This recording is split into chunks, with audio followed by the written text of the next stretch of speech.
How is everybody doing? This is going to be a very chill and brief conversation because the podcast is coming up on 2 million downloads. It's going to happen in August of 2020, and I'd like to do a giveaway to say thank you. We'll talk a little bit today about how the show got to 2 million downloads, what that means. I'll talk about the giveaway. It's very, very simple to enter, and you can enter it once a day, every day in August of 2020. I'll tell you about the prize pack, the milestone, and then I'll let you out of here.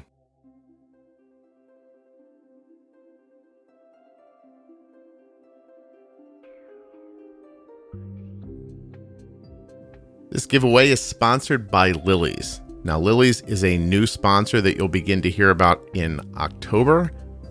They make chocolate that's got less sugar. It's botanically sweetened, certified gluten-free, fair trade certified, non-GMO ingredients, absolutely delicious chocolate. When they contacted me about sponsoring the show, I had them send me a big box of a lot of different things, and it was good. So I thought, okay, you can be a sponsor.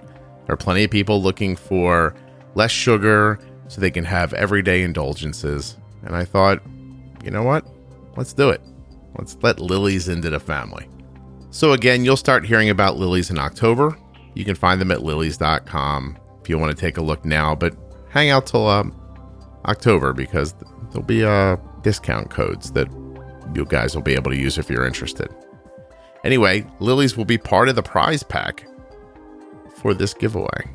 And that prize pack includes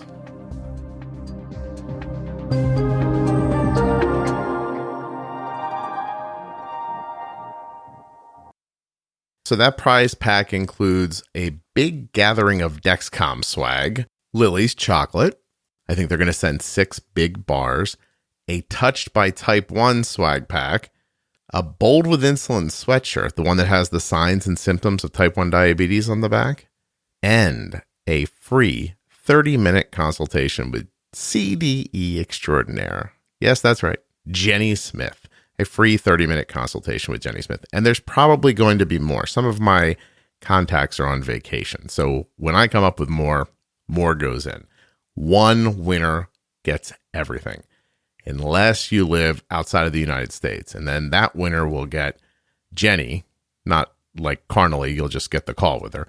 And then I'll redraw until I find a U.S. winner who will get all the prize pack stuff and Jenny Smith. Again, not Jenny physically, you get to talk to her.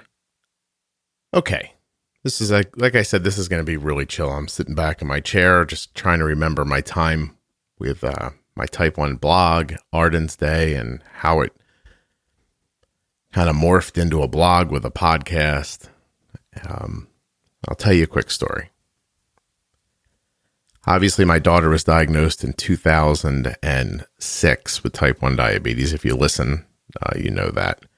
She was 2 years old at the time. The following year, on the anniversary of her diagnosis, I found myself compelled to do something for people living with type 1 diabetes. And I'm sure that many of you have that feeling.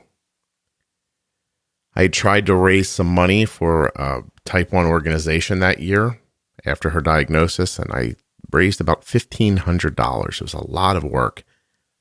And I remember getting finished and just thinking like the work I put in was not equal to what I got back out of it. I wanted more money for this research, right? So the next year I wanted to do something bigger and better. And that took me to Arden's anniversary. So January comes around, I start thinking about it. I got to do something different in 2007. And I'm picking around trying to figure out what to do. I find this little app on my computer. I have an Apple computer, and I find this app called iWeb, and it talks about how you can write things and put those things on the internet. So this is a long time ago, obviously. And I thought, okay, I'll try this. I'll do, kind of say the things that I was saying to people on phone calls trying to raise money. I'll say them here, and then I could just email them this link. And obviously this is not an idea that sounds crazy now in 2020, but in 2007, it was a little odd. And I did that. And I realized that the link would need content. So I started writing about what was happening to Arden, around type 1 diabetes. But I mostly focused on me, the caregiver of a person with type 1 diabetes. And I started sending out these stories to people. And then, sort of at the end of the story, I'd say something like, you can make a donation to this organization. And that worked. I raised more money. Not a lot more, but more. And about a month into the process, I should tell you, excuse me. I should tell you how I sent out the links. I took my email address book, which probably had 500 people in it, and I just cold emailed them one day, 7:00 in the morning. This is an explanation of a day with diabetes. You're going to get a link every time we do something with Arden. No one asked for it. It was completely ignorant to do, but I didn't have another pathway.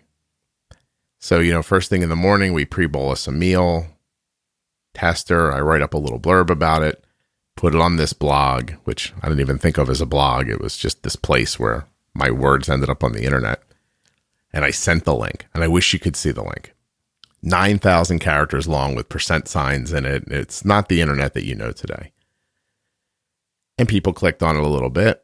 And then, an hour later, Arden needed to be tested and she didn't have enough insulin for her food. So I gave her more and there was another update and I broke down a day with diabetes.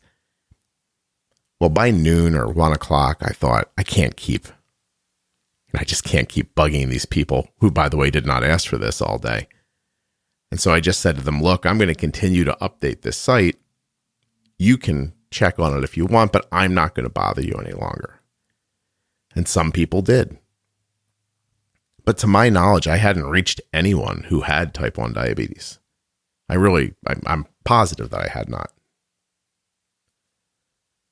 But lo and behold, a month later, I get an email that I don't have anymore. I wish I would have thought to keep it, from a mother living in England. And she tells me that my blog, my type 1 diabetes blog, is really helping her and her daughter. Well, that was weird to me because I did not think I had a type 1 diabetes blog. As a matter of fact, I don't know that I ever considered what a blog was. And I definitely never considered that it would reach past these 500 people that I emailed it to. But it did, and I don't know how. The pathway that took is an absolute mystery to me today. How did those 500 people end up telling somebody about this thing? But really, moreover, how did that information leave the United States and go to England? That really captured my imagination.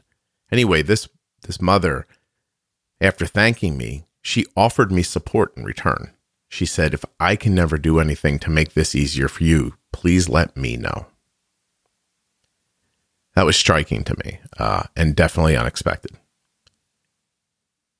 So I, kind of armed with that idea, continued on and wrote for a long time. Now, for those of you who don't know about how the internet works sort of down deep, there's something called SEO. It's search engine optimization. It's the ability for Google and other browsers to actually understand that your content actually exists in the world and serve it up when people do a search.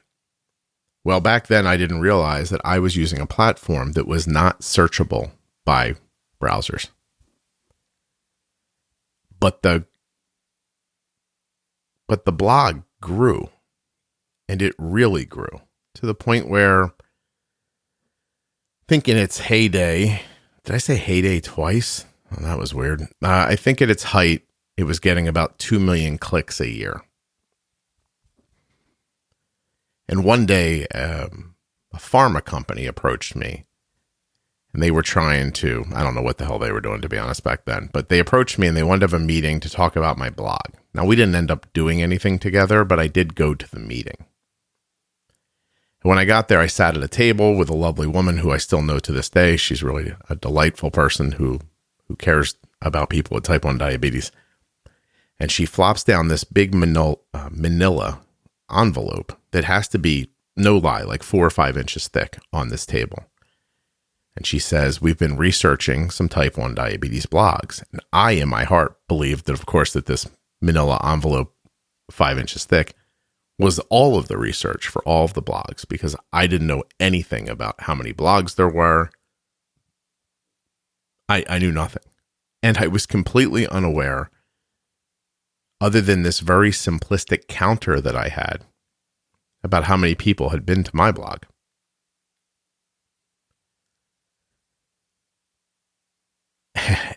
And she says, would it surprise you to know that you have the 36th most popular diabetes blog in the world? And I said, is that out of 37 diabetes blogs? Thinking that I just couldn't imagine, if you will, that anybody was reading it, or that if they were, it was some appreciable amount of people.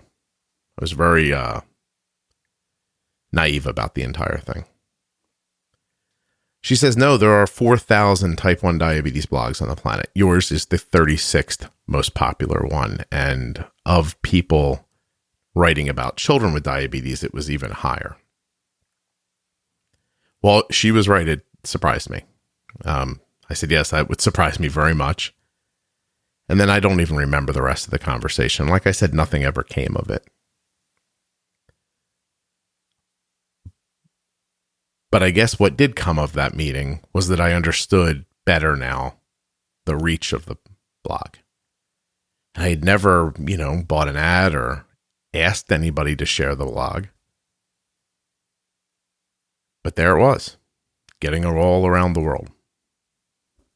So I kept doing that for a long time. I was a very raw nerve blogger. Something would happen and I'd sit right down and write it down. It was like it happened and I wrote it down and that was it. And what I would get back from people would be responses like, oh my God, that happens to us too. And, there was this feeling of sameness that I found to be valuable for people. I felt it was valuable for me. I figured it must be valuable for them as well. I did that for quite some time. And then a woman named Karen, she's been on the podcast, started something called Diabetes Blog Week, where she'd put out writing prompts and then people would write to the prompts. And while it was really popular, I didn't like it because I'd write something to the prompt and then I'd go read a couple things that other people had written. And I realized we'd all written basically the same story with slightly different details and different names. And so that just made me feel like, well, other people are doing this already. What's the value in me doing it as well? I felt like I was wasting my time. It was, it was a service already being provided by others, and I thought by others better than I was doing it. So I stopped writing on the blog. But not for long, because I missed it. But I didn't want to go back to it and just do the same old stuff that I was doing. And that's when it hit me that if I was going to take the time to do this thing, it shouldn't just be comforting for a moment. And I know you guys have heard me say this on the podcast, like, it's valuable to know that at 2 a.m. when you're up with a low blood sugar, that there are other people around the world who are awake as well, stopping their low blood sugar. I mean, there's value in that. But what if what if people didn't have to get up at 2 o'clock in the morning with a low blood sugar?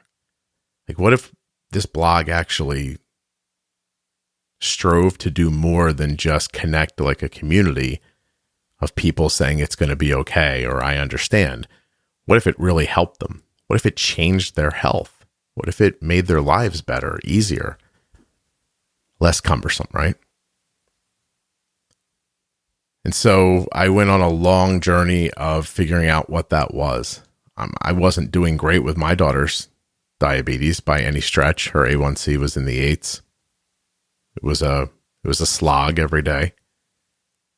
And I thought, okay, well, I'll fix Arden's health, and then I'll find a way to explain it to other people. And that took a while. Not going to lie to you. I think I really started to hit a stride in 2012, maybe, if I'm remembering right. I need a drink. Hold on.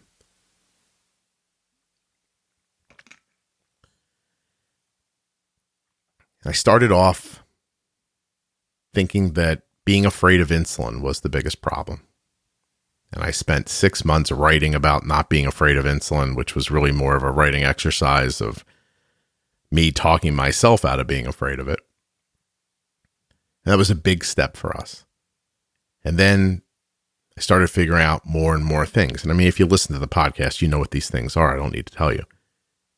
And one day I started realizing that I could write about it in a way that was informative and that people were able to follow along and kind of mimic. But it was still difficult. Long blog posts, 600, 700,000 words to explain an idea about pre-bolusing or, whatever. But it was valuable and I kept doing it. I watched the blog get more and more popular and I started getting more notes from people that the blog was helpful, which always is really sort of at the core of why I'm doing this. I just don't want people to struggle. If it's needless, needless struggle is just, it's sad. So sometime in 2013-ish, I was approached by a publisher to write a book. And they wanted me to write a book about diabetes, and I did not want to do that.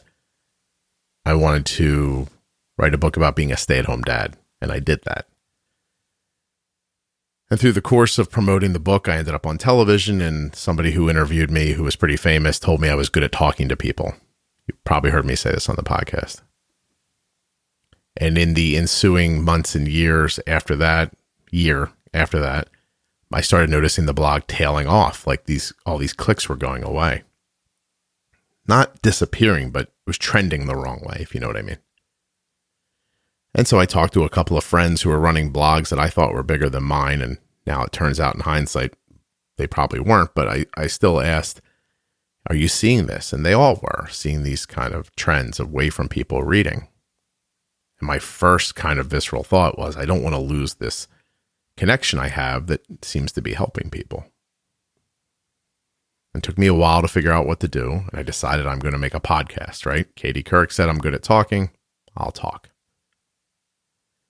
I must have spent 6 months learning about the equipment and getting it together and talking myself into doing it. And the beginning of 2015, I launched this podcast that you're listening to now, the Juicebox Podcast. I didn't know what I was doing. I had some ideas about what the content was going to be that didn't end up working.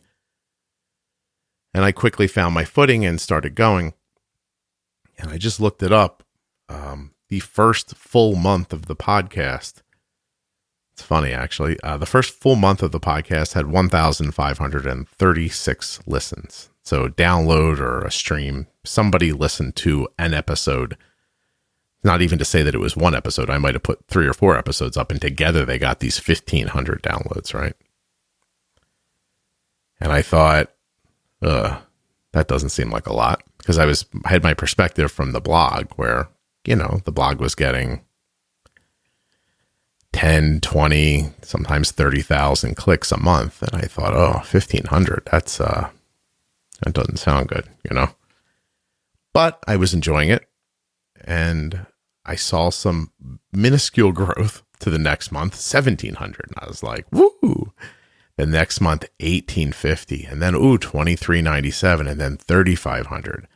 And then 42. And then all of a sudden, it gets to January of 2016 and there's 6,000 listens. And in my mind, I was like, well, that's like 4 or 5 times greater.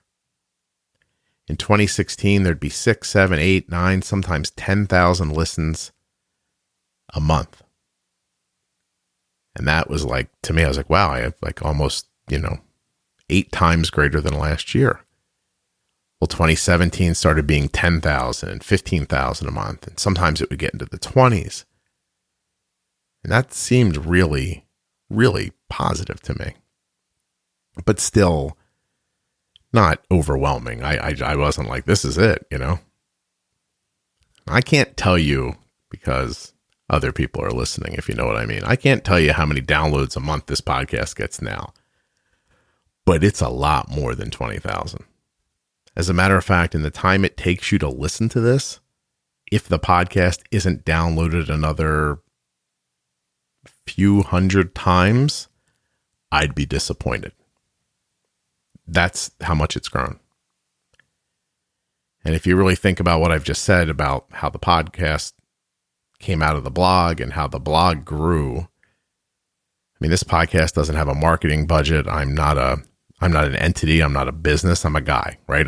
I book the guests. I record the shows. I edit them. I put in the music. If I curse, I put in the bleeps. I put in the ads. I put it online. I try to support it with social media. But after that, it's out of my hands. I've released it into the world. And how did 1,500 downloads? I really wish I could tell you how many downloads there were last month. So many. But how did that multiplier get so big? Well, that answer is you, right? You hear the show, and if it helps you or if you enjoy it, you tell someone else. It's the same way the lady in England found the blog. It's the only way that things like this really grow. You can buy ads if you want. I mean, I couldn't afford to do it, but you could buy ads. You could hire companies to push.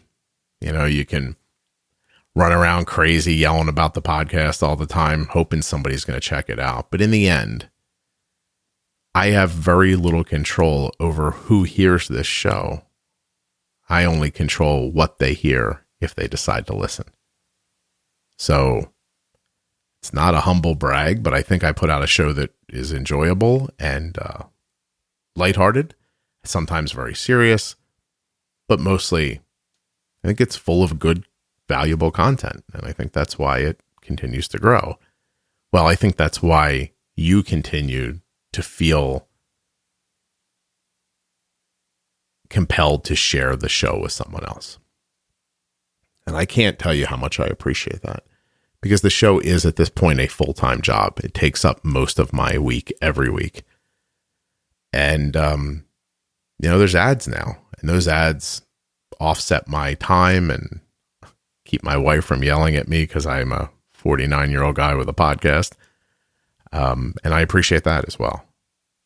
It really is terrific. So I hope you guys are getting something out of the show, which I believe you are. And in return, you're helping me get my kid to college. It's not costing us quite as much money as it was in the past. And the podcast stays online. And, I pay for all the back end costs of a blog and the podcast and pretty expensive computers and audio equipment. This microphone I'm talking into costs $500.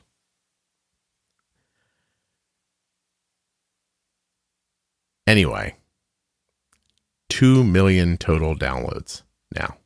And if I told you that most of those downloads were incurred in the last 2 years, so the first 3 years of the podcast was growth, not really numbers that you could get super excited about. A bushel of those 2 million have come in the last 24 months.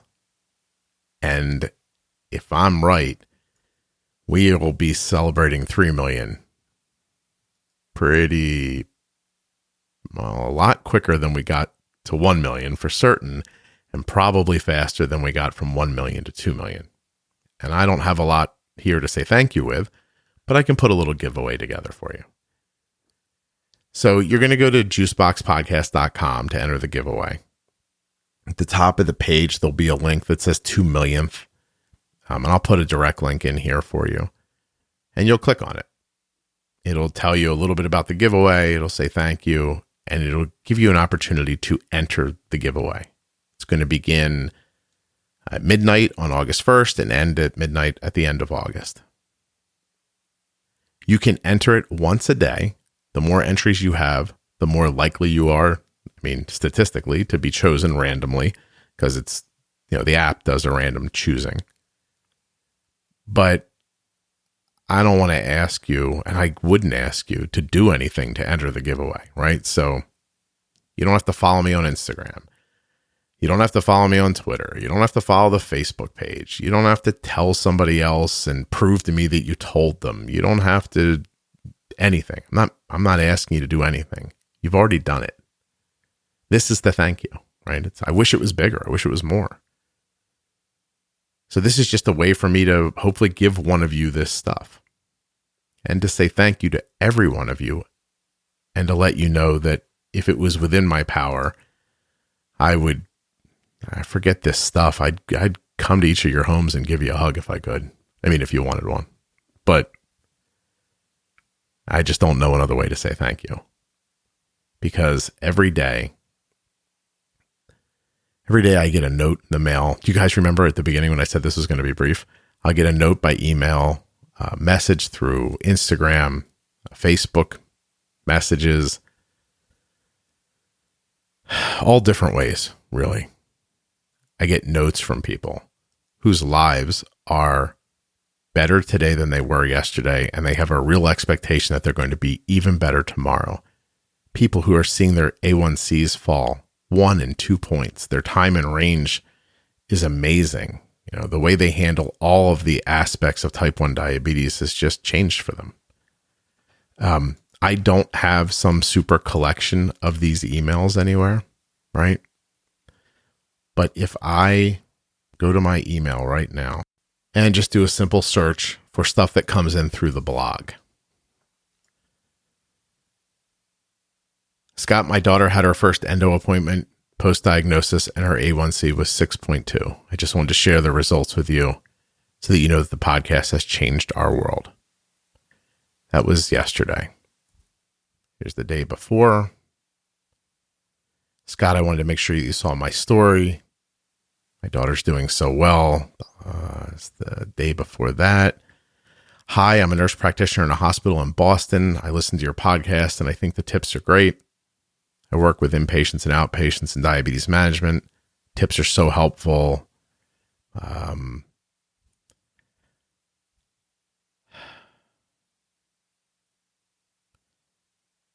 Scott, I saw a story online about a woman and her daughter I think would be great for the podcast. Hey, Scott, I want to say thank you for the podcast. I'm really enjoying it. I think a lot like you do in terms of diabetes management. My son. Anyway, thank you. I could do this all day. I could make this recording 9 hours long. We saw our endo last night on Tuesday. My son's A1C is 5 point now. Thank you. 5.9. Thanks for helping us to keep him healthy and not just alive.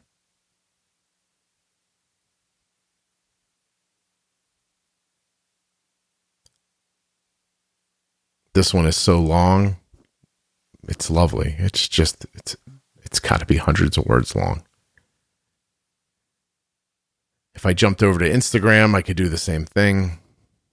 And again, it's you guys, right? If I make this podcast and nobody hears it, it doesn't exist. You know, I can't reach people. Everyone who emailed me, I don't know them. Everyone who sends a message and I don't know. You know them. And that's how it continues to grow. So thank you. Thank you for helping me to help people. Thank you for continuing to support the show. Thank you for listening. Thank you for downloading. Thank you for subscribing.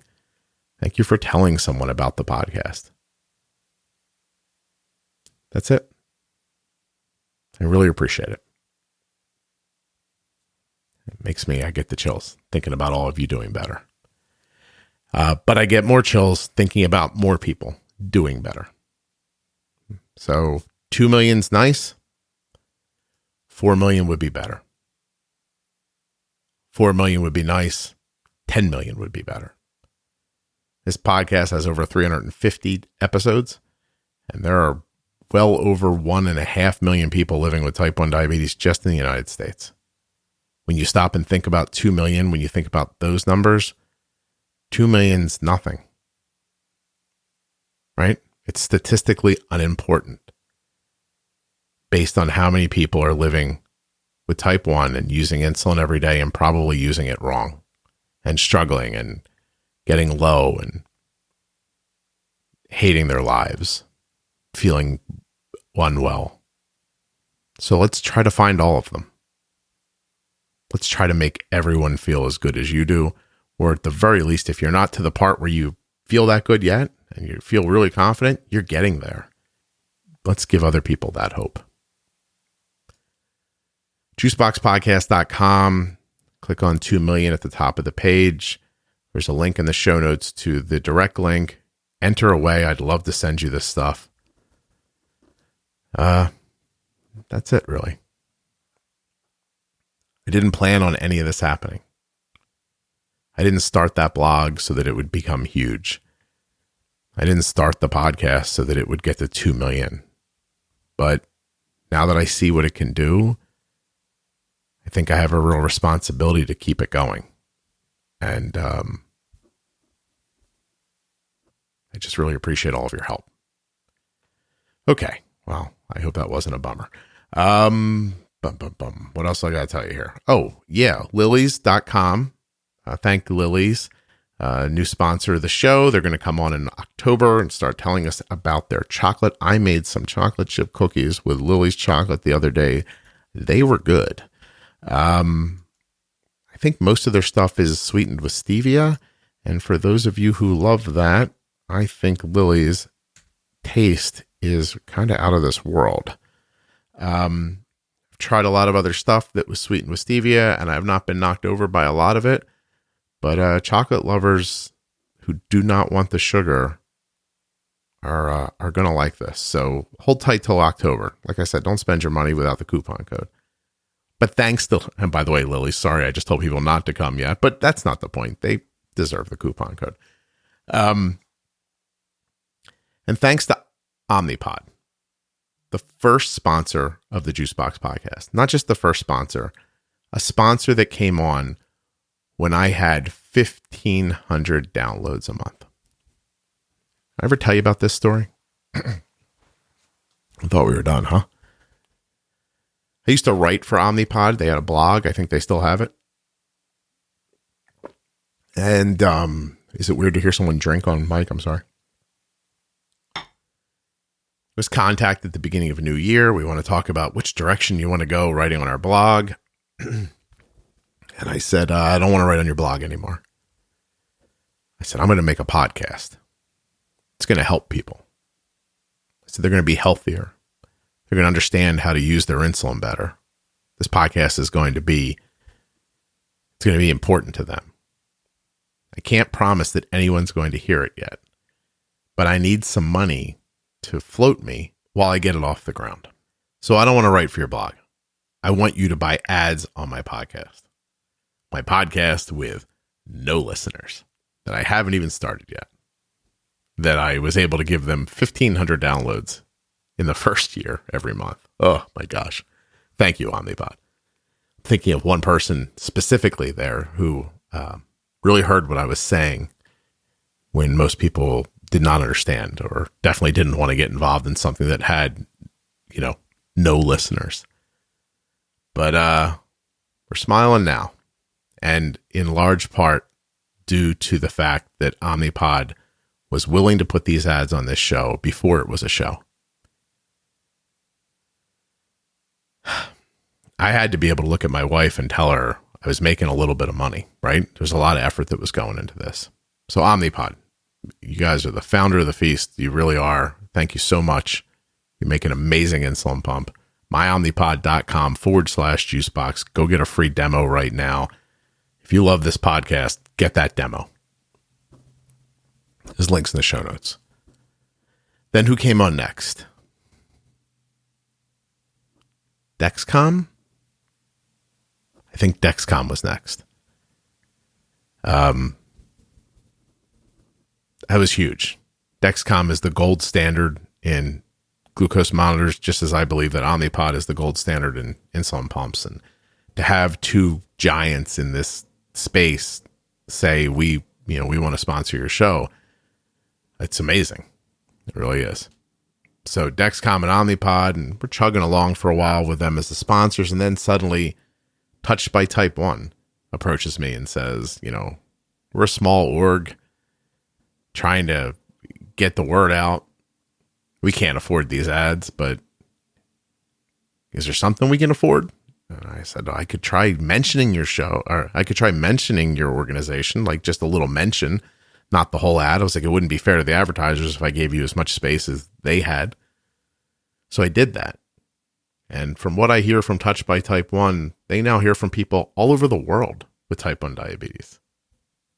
Isn't that amazing from a podcast? Like, I guess maybe at this point I should stop being amazed by it, but I still am really stunned. Well, then a meter company approached me. We want to buy ads on your program. And I said, oh, geez, I don't really use that meter. My daughter doesn't use that meter. And it's not the best meter as far as I know. So I basically cold called the best meter that I knew. And I said, listen, I'm being offered ads by a meter company, but I wish it was you. And that started some conversations. And now Contour Next One is an advertiser on the podcast. And the meter my daughter's been using forever, and it's fantastic. So accurate and easy to carry. The test strips are great. You hear me talking about it all the time. But that's how they got here. They looked up and they said, okay, we'll give it a shot. And now here they are. Lily's is coming on. We're going to start doing some stuff for the T1D exchange, right? They do this amazing research for people with type 1 diabetes, but they have trouble reaching people with type 1 diabetes. And it's going to be stuff like you just fill out like an online form. I don't know. It takes like 10 minutes. And then you're helping their research. And I'm going to help them get the word out the next time that they need participants. That's amazing. I remember when I was just trying to make some money to help research, and now I have something, this podcast, that's so powerful that it can help research. I can't believe that. It's exciting. That hasn't been talked about yet on the show. It'll be soon. But it'll be that easy. Like, you'll just click on a link, answer some questions, and you'll support the podcast and type 1 diabetes research just from your phone, from your desk. Just easy.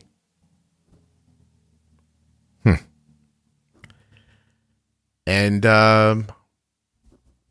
keeping in line with technology around diabetes that I find to be cutting edge and really where you should be if you're looking. I don't know if I can announce this or not yet, but I probably can. Gvoke is going to be a sponsor on the show pretty soon. You know, that glucagon is glucagon, and it works, and it's easy to use, and comes in this amazing hypo pen and everything, but that's about just a sliver of why Gvoke is very exciting. That company figured out how to make glucagon liquid and stable. Lasts for 2 years in that pen. Just think about what you can do with that. Everybody's lives are going to be changed by that. Anyway, I am proud to have the gold standard advertisers in diabetes on this show. And they're here. They're here because, I mean, you know, we reach people. But you should know that when I'm having these conversations with them about buying these ads, putting ads on the show, I tell them all the time that this podcast is to help people living with type 1 diabetes. And I will never let you do anything that stops me from doing that. You make a request to me that I think hurts these people, it's not happening. So I'm doing my best over here to make a good podcast, to stick up for all of us. My daughter and your husband and everybody. I'm trying my best here. I think it's going pretty well. I said I was going to stop like 10 minutes ago. This is interesting. All right. Well, I know there are plenty of ways for you to spend your entertainment time. And every time you put your headphones in or jump in your car or go for a walk or do the laundry or go to the grocery store and choose to listen to the Juicebox podcast, you're doing me a real solid, and I appreciate it. There's no way around it. I appreciate it way more than words can say, and way more than a sweatshirt and a conversation with Jenny Smith is going to say thank you for, but hopefully that'll help. All right, guys. I love you all. I really do. I'm Scott. This is the Juicebox Podcast. This episode will stay online through October of 2020. It will disappear after that so that you don't have to download it needlessly. So the new listeners don't download it needlessly after the giveaway is over. I think that's it. I'll talk to you soon. Thank you so much for listening.